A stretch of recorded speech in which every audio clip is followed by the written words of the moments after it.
Bonjour et bienvenue sur Creavetti. Aujourd'hui, je vous propose d'apprendre à faire du crochet. Ce n'est pas n'importe quel crochet, c'est le crochet tunisien.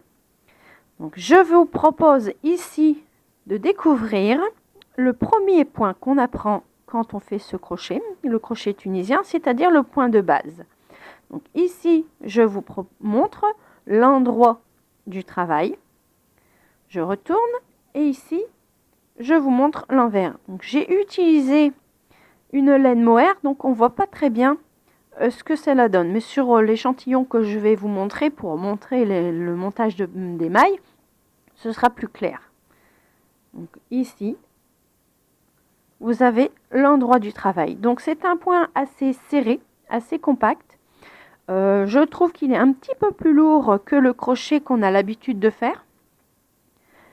Et avec ceci, on peut faire des snoods, on peut faire des bonnets, on peut réaliser tout ce que l'on veut avec ce crochet.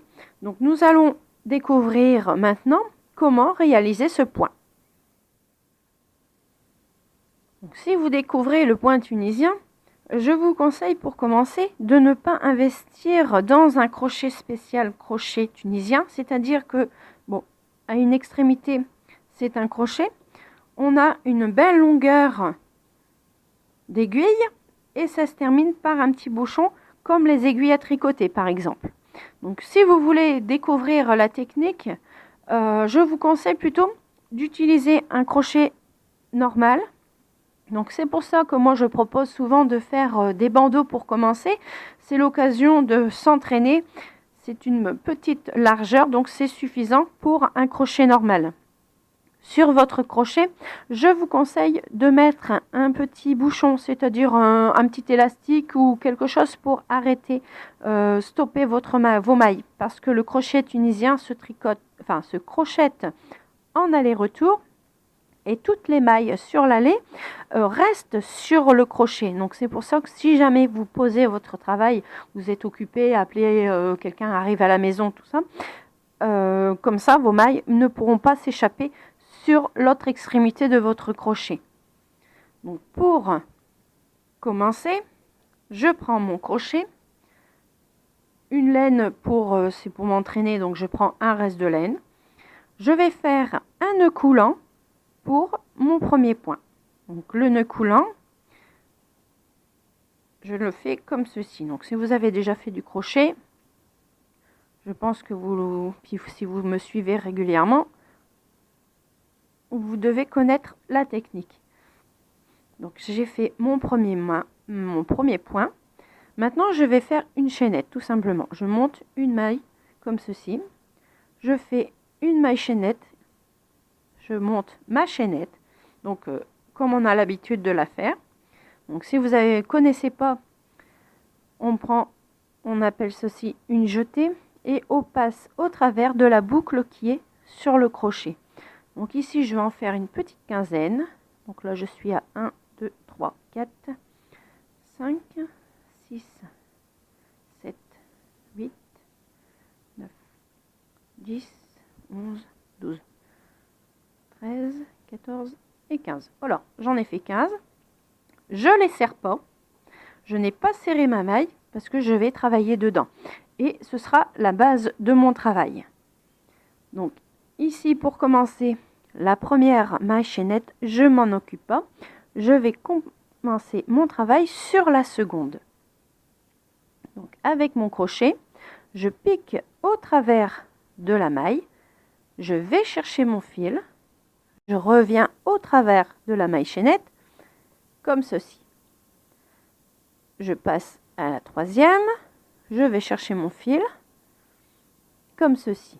Donc toutes les mailles vont se retrouver sur mon crochet. C'est pour ça qu'il faut un crochet suffisamment long si vous voulez réaliser par exemple des snoods ou des écharpes. Par exemple, là il faut une base bien plus large. Donc le crochet doit être bien plus large parce que les mailles restent dessus pour l'allée. Donc là pour l'allée, je vais chercher mes mailles comme ceci. Donc, je fais ça jusqu'à la fin de mon rang. Donc pour tenir le crochet, soit vous le tenez comme vous avez l'habitude quand vous faites du crochet. Moi j'ai appris comme ceci, donc je mets ma main par-dessus et pour, je trouve, c'est ma technique, hein, je trouve que c'est plus simple pour moi. Donc là vous tenez votre crochet comme vous avez l'habitude de le tenir. Donc là je continue à prendre toutes mes mailles sur le crochet. Donc je vais ici, hop, comme ceci. Donc je vais compter le nombre de mailles. 3, 4, 5, 6, 7, 8, 9, 10, 11, 12, 13, 14, 15. Donc j'ai bien 15 mailles. Maintenant je vais travailler en retour. Donc la première maille, je fais une jetée et je passe au travers de la première, comme ceci. Maintenant je refais une jetée et maintenant je vais passer au travers des deux suivantes, comme ceci. Voilà, une et deux. Une jetée, une, deux. Donc je fais ceci jusqu'à la fin du rang. Donc je laisse tomber mes mailles, voyez, comme ceci.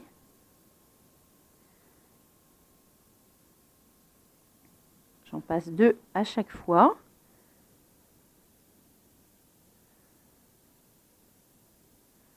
Une, deux. Donc je fais ça jusqu'à la fin du rang. Donc vous voyez, c'est pour commencer, c'est assez simple, hein. Il faut juste un petit peu d'entraînement.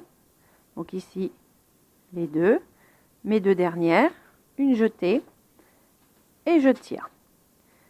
Maintenant, on va passer au troisième rang. Donc ici, j'ai ma première maille.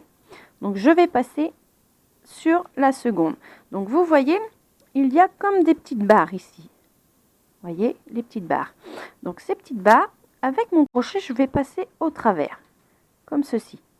Je vais toujours voir mon crochet. Donc je prends au travers de la première barre et je la sors comme ceci.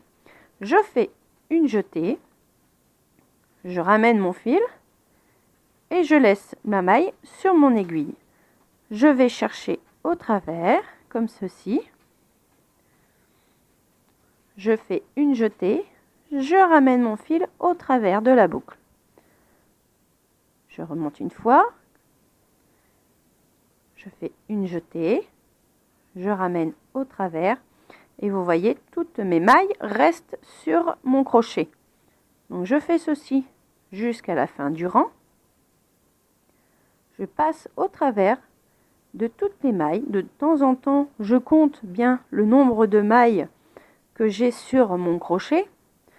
C'est comme au tricot, ça arrive qu'on passe à côté d'une. Donc là, j'ai fait jusqu'à la fin de mon rang, comme ceci. Donc je passe bien au travers. Donc je vois toujours mon crochet. Voilà, hop, j'arrive aux dernières mailles. Donc ici j'en ai encore une. Ici j'en ai encore une. Et j'arrive à l'extrémité. Donc ici, c'est la première maille que j'ai lâchée toute seule. Donc je pique dedans, comme ceci. Hop, et je vais chercher. Donc je compte le nombre de mailles que j'ai sur mon crochet. 2, 4, 6, 8, 10, 12, 14 et 15. Et je refais la même opération que pour le deuxième rang. Je fais une jetée. Je tire mon crochet sur la première maille. Donc sur ce point-là, la première maille, quand on tricote en retour, on la tricote, enfin on la crochette, je veux dire, toute seule. Maintenant, je refais une jetée et là, j'en prends deux. Une jetée, une, deux. Je fais ceci jusqu'à la fin du rang. Voilà, donc je fais une, deux. Donc c'est un point un peu plus compact et un peu plus serré que le crochet qu'on a l'habitude de faire. Donc avec les brides et les demi-brides, etc. Donc là, je passe, j'arrive à la fin de mon rang. Il m'en reste 2. Hop, je tire au travers. Et maintenant, je fais la même chose. Je vais rechercher mes mailles. Donc, je repère mes petites barres. Je passe au travers. Et je refais la même chose. Donc, vous voyez, c'est assez simple. C'est toujours les 2 mêmes rangs répétés jusqu'à obtenir la hauteur suffisante. Bon, ici, je pense que je vais réaliser un petit bandeau pour une petite fille. Mais si vous voulez le faire un peu plus large, vous pouvez réaliser des écharpes, des snoods et puis bien d'autres choses encore. Si vous pouvez, comment je vais dire, il y a certainement des modèles qu'on pourra trouver dans des livres, dans des merceries. Donc là, je continue mon rang. Donc, je vais faire quelques centimètres pour que vous puissiez voir le travail, donc l'endroit et l'envers. Donc, on se retrouve dans quelques centimètres. Donc ici, mon échantillon est un tout petit peu plus grand. Bon, là, je pense que je vais continuer et faire un petit bandeau. Donc ici, vous trouvez l'endroit du travail. Donc, je vais montrer un petit peu plus près. Voilà, vous avez l'endroit du travail. Et là, on verra un peu mieux